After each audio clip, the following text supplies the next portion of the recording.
오늘 글은 특별한 아침 식사라는 제목으로 해롤드 멜로우스키의 글입니다. 지난해까지 내 인생에서 가장 큰 슬픔은 아내 앨리스와 내게 아이가 없다는 사실이었습니다. 그 슬픔을 달래기 위한 노력의 하나로 크리스마스 때마다 동네 아이들 전부 아침 식사에 초대했습니다. 집을 눈송이로 장식하고 창문에는 천사로 장식하고 거실에는 예수님의 탄생 장면과 크리스마스 추리로 장식하고 아이들이 좋아할 만한 것들로 온 집안을 꾸몄습니다. 꼬마 손님들이 도착하면 대개 10명이나 15명쯤 되었는데 기도를 하고 지팡이 모양의 사탕으로 장식한 오렌지 주스 등의 맛있는 음식을 함께 나눠 먹었습니다. 식사가 끝나면 모두에게 선물을 나눠주었죠. 아이들이 순서를 기다리느라 애써 참는 모습을 보는 기쁨이 우리에게 있었습니다. 크리스마스를 6주 정도 남겨둔 지난해 아내 앨리스가 세상을 떠났습니다. 나는 일에 집중할 수가 없었습니다. 간단히 끼니를 때울 정도의 요리밖에는 할 수가 없었습니다. 때때로 한 곳에 꼼짝 않고 몇 시간씩 앉아있다가 갑자기 북받치는 울음을 주체할 수 없어 울기도 했습니다. 매년 하던 크리스마스 아침 식사 초대는 하지 않기로 했습니다. 그러자 옆집에 살던 제 자녀를 둔 캐시와 피러가 나를 크리스마스 이브 저녁 식사에 초대했습니다. 내가 그 집에 도착해서 코트를 벗자마자 캐시가 내게 집에 혹시 우유가 있느냐고 물었습니다. 그럼요, 금방 가서 가져올게 하고 대답하자 캐시가 말했습니다. 아니에요, 와서 이리로 앉으세요. 언제 오시나 저희 아이들이 많이 기다렸거든요. 남편에게 열쇠 주시면 얼른 가져오도록 할게요. 나는 자리에 앉아 8살 난 베스와 6살짜리 지미와 정답게 이야기할 준비를 했습니다. 그 집 막내딸은 2층에서 자고 있었습니다. 하지만 갑자기 말문이 막혔습니다. 베스와 지미가 크리스마스 아침 식사에 관해서 물어보면 뭐라고 대답하지? 아이들 눈에 내가 이기적이거나 자기 연민에 빠진 어른으로 보이지는 않을까? 아이들이 그렇게 생각할지도 모른다는 생각이 들자 나 자신이 그런 사람으로 여겨지기 시작했습니다. 다행히 아무도 크리스마스 아침 식사에 관해 물어보지 않아서 처음엔 안심했지만 시간이 지나면서 아이들이 우리의 특별한 아침 식사를 벌써 잊은 것은 아닌지 슬슬 궁금해졌습니다. 아이들이 장난감 이야기며 친구와 크리스마스에 관한 이야기를 하는 내내 혹시나 우리의 크리스마스 아침 식사에 관해 기억해내고 이야기하지 않을까 하고 귀를 기울였지만 끝내 그들은 아무런 말도 하지 않았습니다. 이야기가 길어질수록 아이들이 우리의 아침 식사를 기억하면서도 내가 당황할까봐 일부러 이야기하지 않는다는 확신이 들었습니다. 저녁 식사를 마친 후 우리는 함께 저녁 예배를 드리러 갔습니다. 예배가 끝나자 그들은 나를 우리 집 앞에 내려주었습니다. 고맙다는 인사를 하고 메리 크리스마스를 외치며 집으로 가던 나는 놀라운 전경을 보았습니다. 처음에는 피러가 우유를 가지고 가면서 우리 집에 불 끄는 것을 깜빡 잊었구나 하고 생각했는데 자세히 보니 누군가 우리 집 창문에 눈송이와 천사를 장식해 놓은 게 아닙니까? 현관문을 열자 온통 크리스마스 장식으로 뒤덮인 집안 풍경이 눈에 들어왔습니다. 크리스마스 트리, 예수님의 탄생 장면, 촛불 장식 등과 함께 식탁은 앨리스가 즐겨 사용하던 초록색 식탁보로 덮여 있었고 한가운데는 그녀의 소나무 장식이 놓여 있었습니다.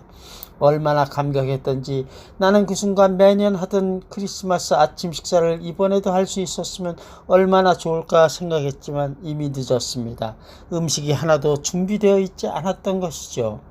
다음날 아침 일찍 맛있는 빵을 든 5살짜리 꼬마가 배를 눌렀습니다. 무슨 일이냐고 채 묻기도 전에 2명의 꼬마가 또 당도했습니다. 하나이는 베이컨 덩어리를 가져왔고 다른 하나이는 오렌지 주스가 가득한 병을 갈고 있었습니다.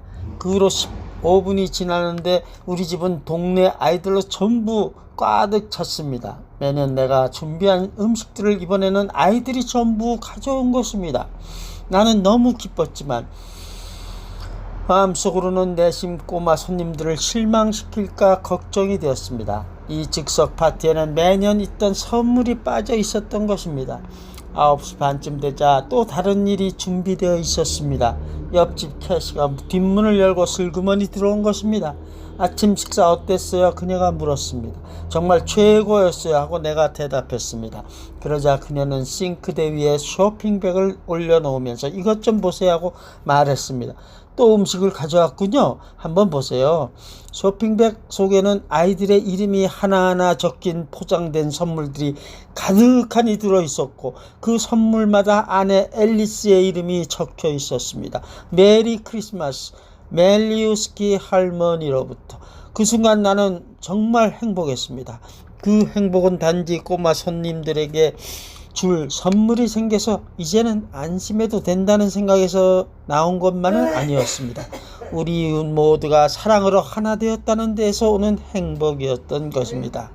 2000년 전에 베들레헴으로 보내주신 하나님의 사랑의 선물을 기념하는 날, 내가 받은 사랑의 선물은 정말 참으로 소중한 것이었습니다. 누구에게 감사해야 할지 몰라서 그날 밤 나는 하나님께 감사의 기도를 드렸습니다. 내 이웃들에게 할 수 있는 가장 큰 감사의 말을 하나님께 직접 드린 것입니다. 아멘. 성도 여러분, 복음충만교회 서재영 목사, 데니얼서 목사입니다. 오늘 특별한 아침 식사라는 글을 읽은 다음에 느낀 것이 어떤 것일까요? 저는 정말 선한 일은 누군가가 기억하고 있다가 꼭 우리에게 기쁨으로 보상을 해준다는 그런 생각이 들었습니다. 그것은 하나님께 우리가 착한 일을 한 것, 우리가 주변의 이웃 사람에게 착한 일을 한 것은 결국 하나님께 착한 일을 한 것과 똑같으니 너희 중에 지극히 작은 자 하나에게 한 것이 곧 내게 한 것이라는 그런 성경 말씀도 있지만은 오늘 이 글을 쓴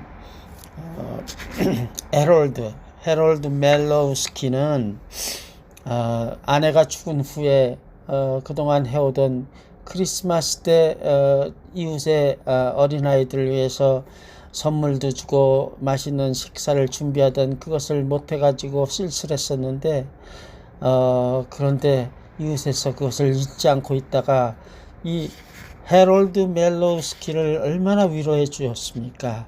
이웃의 사랑이라는 것 하나도 썩어지는 것이 없이 그들이 다 기억하고 이 남편의 마음을 정말로 흐뭇하고 행복하게 만들어준 크리스마스 날이 아니었나 생각이 됩니다. 오늘 이 글을 읽으면서 앞으로 다가올 올해 크리스마스에는 여러분 모두가 주변에 정말 어려운 이웃 또 형편이 안 좋은 이웃들에게 정말 마음으로 선물을 준비하고 식사를 준비하는 여러분들이 다 되기를 간절히 기도하겠습니다. 아멘.